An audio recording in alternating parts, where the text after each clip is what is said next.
This is Pranav Guha Thakurta from EDU TV, from our favorite program, Schools and College Connect. Today, we have got a very important personality. Uh, Ms. Kashish will introduce him. I'll just introduce the students, sir. We have Kashish from Delhi Public School, Bangalore East. We have Kritika Senthil Kumar from Dean's Academy, Whitefield, Bangalore. We have Parishi Mehlawat from Bal Bharati Public School, Dwarka, New Delhi. And we have got Nayanika Datta from Birla Vidya Niketan, New Delhi. Over to you, Kashish. Thank you, sir. Hello, Tarun, sir. I'm Kashish and I'm studying Delhi Public School, Bangalore East. So, Tarun, sir, has co-founded a universal business school along with 60 business leaders.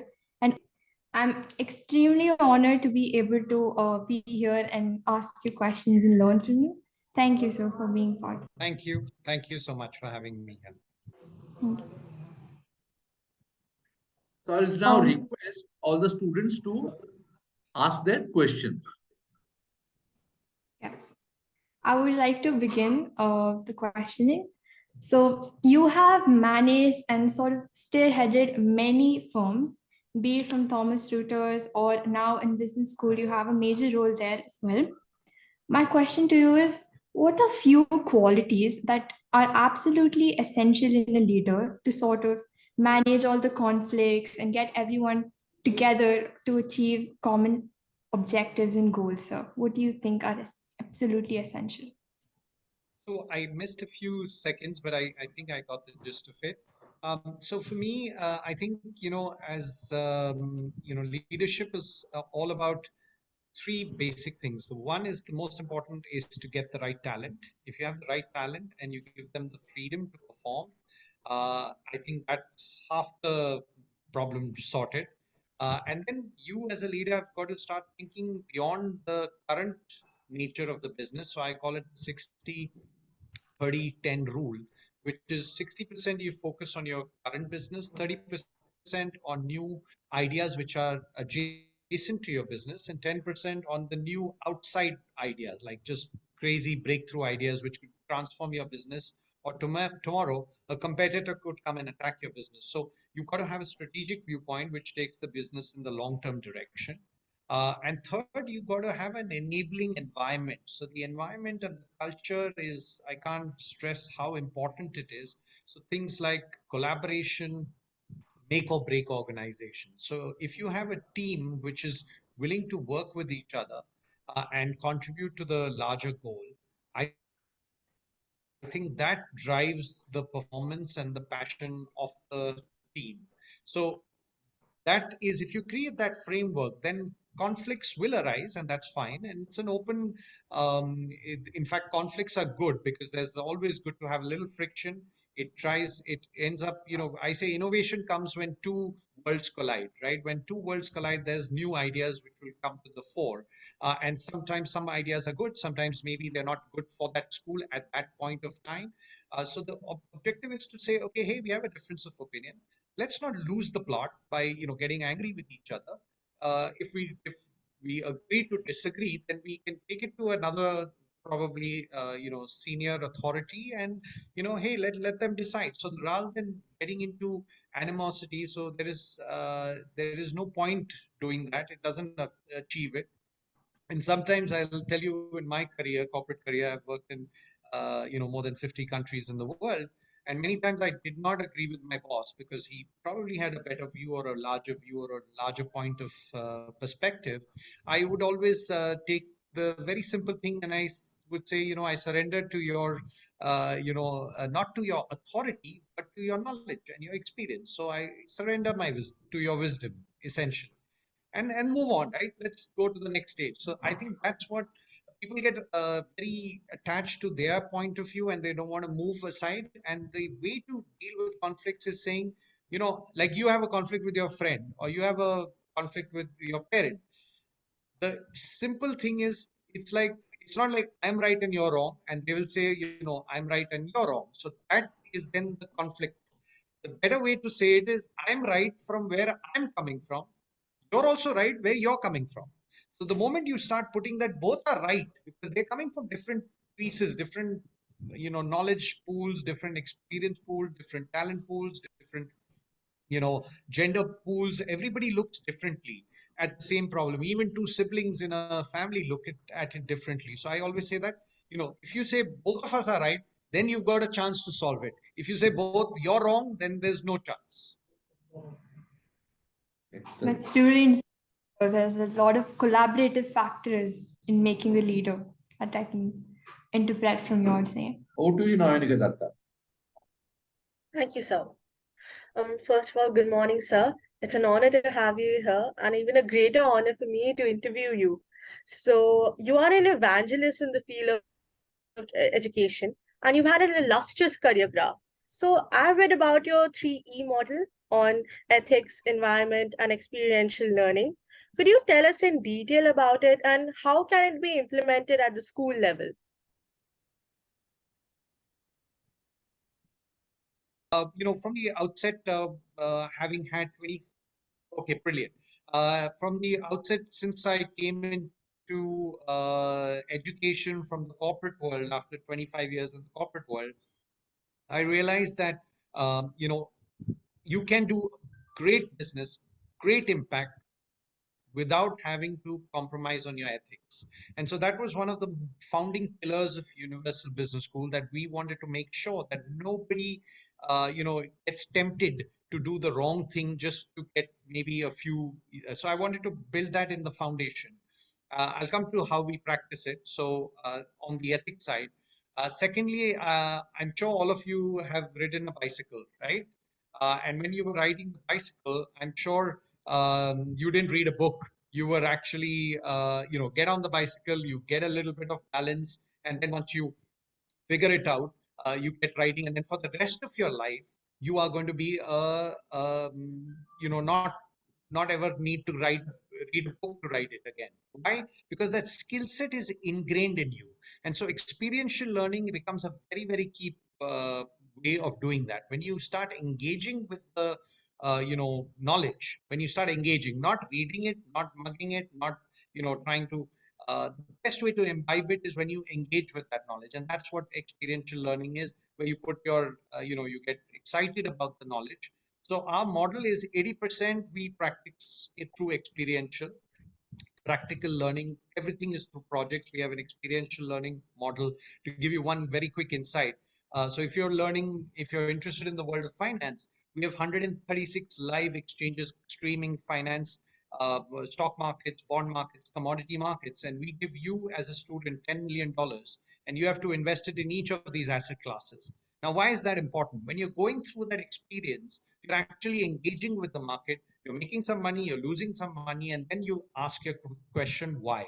And that why is the most important. When that desire to know, why is this happened? Why did I lose money? Why did I make money?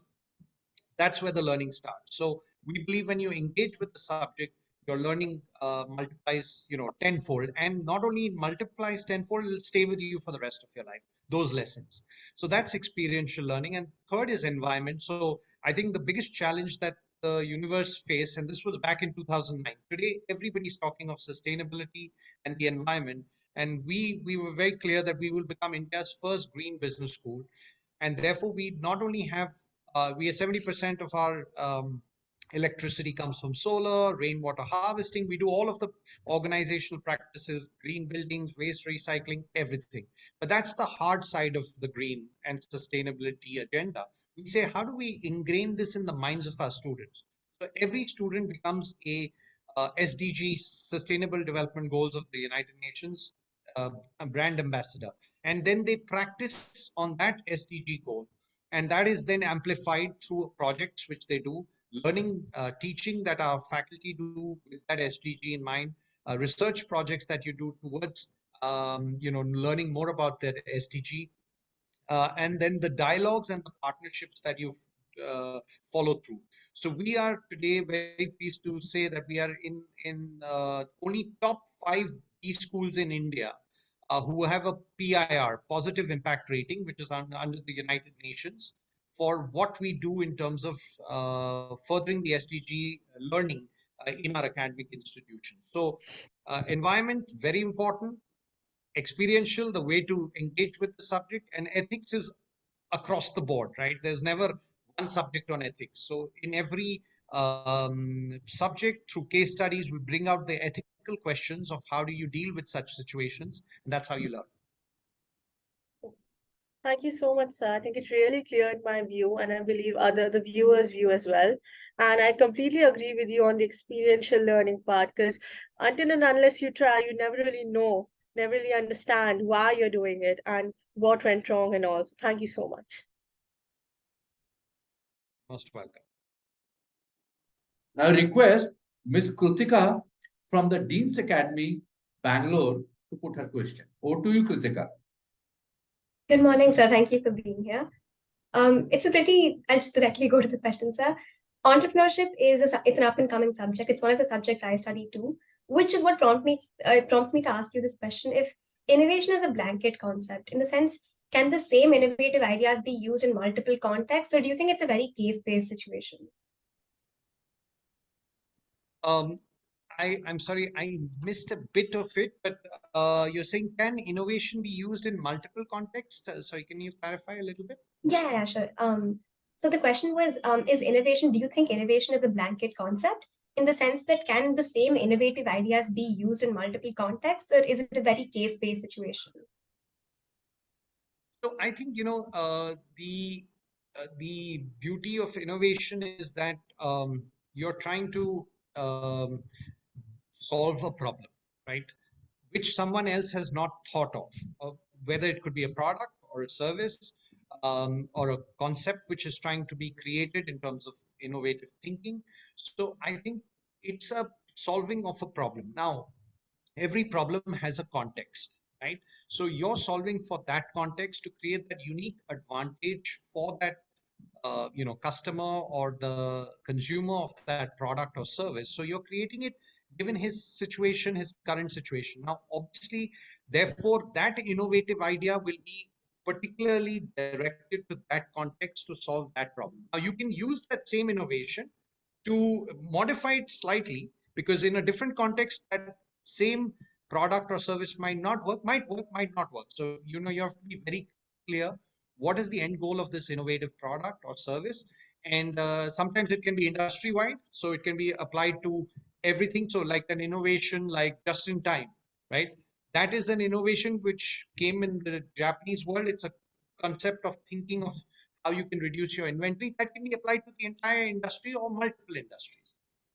Whereas if I say, I'm going to create for my customers an environment in where they will really enjoy this experience, then that's specific to that industry, specific to that company, specific to that location, possibly with weather and all those things. So as I said, it can, and it can be expanded as well. But I think whenever you expand an innovation, you need to make sure that it is right for the consumers in that region, in that country or that society. Thank you, sir. It's one of the questions we were asked in class, and it's one of the questions that stumped all of us in class, and I did really want to get your take on it. Thank you, sir. You're most welcome. Excellent question, by the way. Yeah. Now I request Ms. Parishi Mehlawat from Bal Bharati Public School. Over to you, Parishi. And I would love to know what is the admission eligibility criteria that UBS follows for students to get admission in their college. Great. So we have essentially three big criteria. We give a global degree, right? So we follow the global norms of the British University, Cardiff Met, which is, last year ranked the #1 British university. So we are very proud of representing them and providing their academic delivery in India. So the first thing we look at is the academics, there is obviously 50% of it is based on your 12th standard scores, which will be weighted. Then 25% would be on an interview, which is a rare thing, but we have it very clear in our system. In interview, in which your extracurriculars, everything, your personality, your communication will come through. And the balance 25% is we have an entrance exam which is called UBSAT, which looks at again 5 parameters, typical quants and English and all of that. But the one interesting is an environment, awareness of the environmental issues. So that's one unique thing. Other than that, it's like any quant based test, and logical reasoning and English language. So these are the 3 components. So you first do the test. Your academic scores might come later, right? We won't know your academic scores till later, but we look at your 10 standard. So if you've done well in your 10 standard and your UBSAT, then you go through an interview process. There it will be an international faculty, sometimes based outside India, who would interview you. If you crack the interview, you will be given what is called a provisional admission, and then basically then you can confirm the admission. And of course, if you do horribly in your exam, which God forbid none of you will, or none of your colleagues will, then you're through, because we've taken a lot of your what we need from our education perspective already into context. And of course, if you it's a serious issue, then your admission can be rejected if you don't do well. That was very informative. Thank you so much. And I have to add 2 more things. We also require a letter of a recommendation from 2 people, 2 of your faculty members. We also need a statement of purpose, which you need to draft, which is standard for any international university. Thank you so much, Mr. Tarun Anand. Thank you. I'd like to thank all the school authorities also.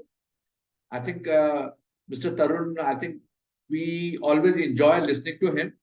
He enlightened us. And I think, I'm sure all the students have also got their answer. I can see all of them very happy after hearing Mr. Tarun. Thank you so much. And I wish you all the best, the students in class 12.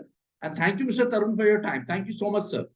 Thank you. And most amazing panel in my life. So 10 on 10 on the panelists. Fantastic. Loved it.